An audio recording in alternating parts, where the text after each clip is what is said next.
welcome to the Know Thy Pastor segment with Pastor Rob Osburn here at Tree of Life Church, and we're here in the sanctuary at Tree of Life, right here up on the platform. And we'll go ahead and get started on the next set of questions.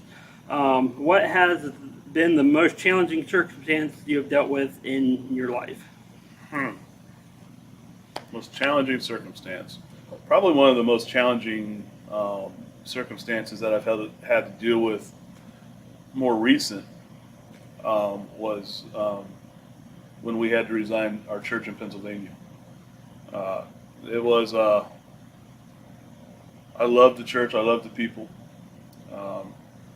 It was the first church that I ever pastored, and due to several different circumstances, we were asked to resign. There was a lot of things that was going on, and there was a lot of things that I learned from that situation. It was hard. It was devastating. I would have stayed at that church. As a matter of fact, my plan was to retire at that church. But I also knew that God had other plans and other other things for us once the pain subsided. At times, it's still painful to see what transpired there. I was there for 3.5 years. Saw a lot of people's lives changed. The congregation was changing. They were in the process of changing. I saw a lot of spiritual growth through the congregation, as well as through for myself and for my family. There was a lot of spiritual growth that was going on. But a lot of times spiritual growth doesn't show in numbers. And the unfortunate thing was that the numbers weren't there, things weren't lining up, and we were asked to resign. I tried to fight it, but it wasn't anything that was really, not really fightable. There's another Pastor Rob word that's in the Pastor Rob dictionary. But through that, there was growth. Of course, there was pain, but there was growth. I knew God was not done with my family in ministry. Truthfully, I never thought that I would ever be moving back to Ohio. But God is good. God had other plans, and God has taught us through that situation. And I look forward to see what God has in store for us here, and what He has in way of teaching us through our past to deal with the present and even the future. So in a way, it was very hard, but it was necessary, if that makes any sense, because it is still teaching Jessica and I how to deal with situations that, truthfully, we weren't prepared for to deal with when we were pastoring there. Great people. I still love every single one of them there. Pray for them all the time. I pray for the church all the time. It's part of my history. I'm now part of that church's history. Good, bad, or indifferent, it's true, but it is history. We learn from it. We go ahead. We go forward. And if we are going to be if we're following a forward-moving God, which we are, we have to be willing to move forward, even through the pain and circumstances of that. We had to be willing to move forward. It took us a while. It took us a while of healing. When we went back down to Florida for a little while, we got underneath a good pastor. He put us to work almost right away. At times it felt like I was moving backwards, but I really wasn't. I was just being put in a place where where the pastor needed help. He's still a good friend of mine. He's still somebody that I call or text for advice. One of these days we'll get him up here to even preach some messages here. But yeah, it was an interesting circumstance. It was painful. especially the day that I was asked to resign. It was the day that I got back from my grandfather's funeral. So there was that emotion involved as well. But we learn from it. We go ahead, we go forward, we move forward, and we just continue to do what God calls us to do. And I believe that we were there in Pennsylvania for a reason, just like I believe God has a reason for us being here. And my plan is to retire the pastor of Tree of Life. And I believe that God has us here. I believe it's awesome to know that, Pastor Tom, who was the pastor here before, got to pastor this church for 30 years. It's also scary because I'm replacing the gentleman that started this church, that this was birthed, God birthed this church through him. I've had really cool conversations with him, not long conversations. I realize his sense of humor is almost as crazy as my sense of humor. And I truly believe that God has brought us here for a reason. And I'm this church's second pastor. That's awesome, because it shows that pastors can have longevity, and especially here at this church. And I know that the people here at Tree of Life, they've already really supported my family and I. There's a lot of newness, a lot of things that God has given me for the church that is new for this church. So I know that we're kind of like in a let's wait and see type, almost to see how this is really going to work.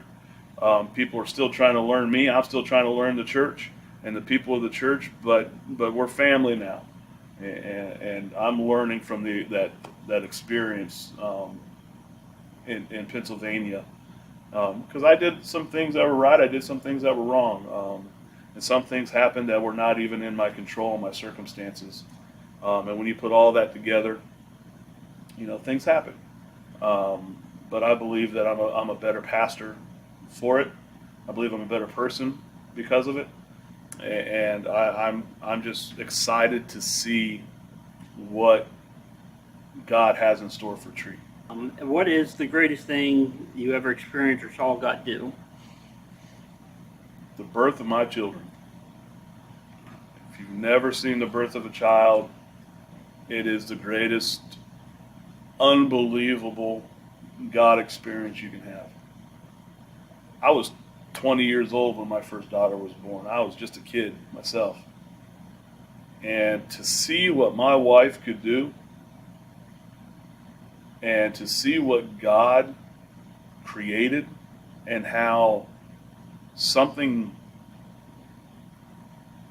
that big could fit into something so small, and then come out and be an instant blessing to your life and an instant change to your life, is phenomenal. Now, a lot of people will be like, "Oh, that's just a cop-out answer," but it's really not. It's almost undescribable when you can sit there and watch the birth. And I got to see all the births of all four of my children, and all four births were completely different. But to witness the birth of your own child, something that you took part in creating with God, is awe-inspiring. And to know that this has been going on since the beginning of time, is just unbelievable. And to see that is phenomenal.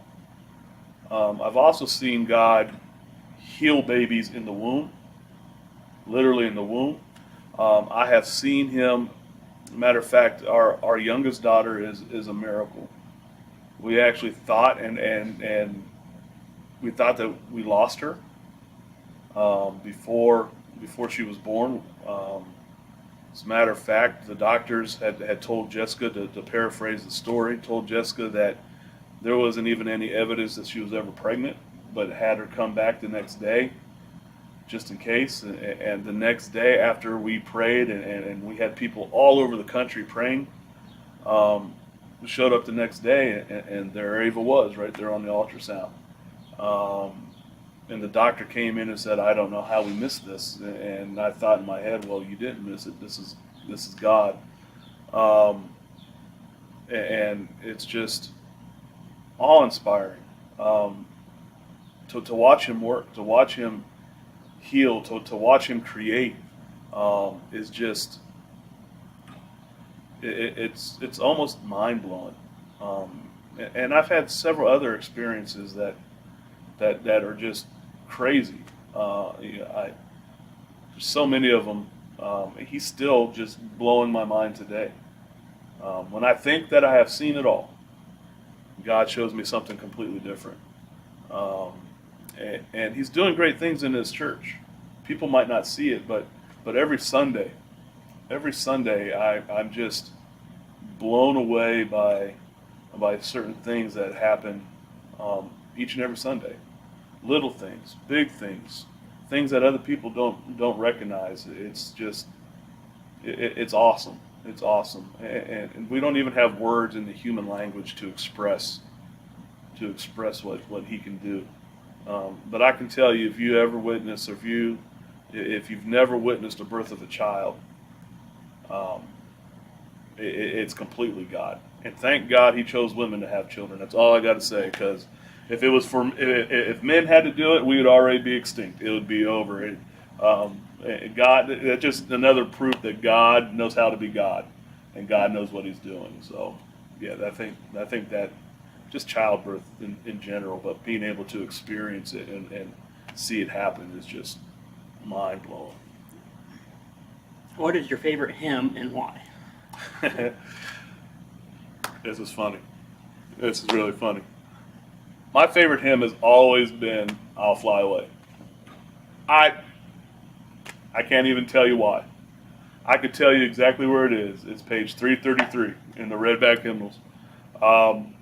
When I was a little boy, going to my grandfather's church, a lot of the times when they were doing worship, it was really before there was huge worship bands and stuff like that. And we had people would come up, a lady would come up and lead, or the choir director, whichever it was. But sometimes there was, and usually on Sunday nights, even some Wednesday nights, the person that would lead the 2 or 3 songs would come up and ask people, "What hymn do you want to sing?" And my hand would be the first one to shoot up. And finally they're like, "All right, we're going to sing 'I'll Fly Away' for little Robbie," because, yeah, and it was awesome. It was just, I don't know what it was. I don't know if because when I was a little kid, it kind of caught my imagination, or maybe it was the beat of the song. But it was just, "I'll Fly Away" will always be my favorite hymnal. I really I don't know. It always has been. It's just one of those things that, of course, then there's "Amazing Grace" as well. Those are probably my two most favorite hymns, just because of what "Amazing Grace" truly means, and really what "I Fly Away" means. Talking about the time when the Lord calls us home. But those are probably my two go-to hymnals when I'm home singing or worshiping, and I go hymnal style. It's most definitely "I'll Fly Away" and then "Amazing Grace." So, Okay. What is your life verse? I've always claimed Isaiah 40:31 as my life verse. That is the verse where it says, "He who waits upon the Lord shall renew their strength." I love eagles, and it talks about renewing your strength like the eagles, and how eagles do. And what people don't realize in that verse is really the way eagles do that. What they do is they actually remove every feather on their body to where they're completely exposed. They have no feathers. They can't even fly until the feathers grow back. And it just means so much to me, because there's been many, many times that I have been completely exposed. And when you completely expose yourself to God,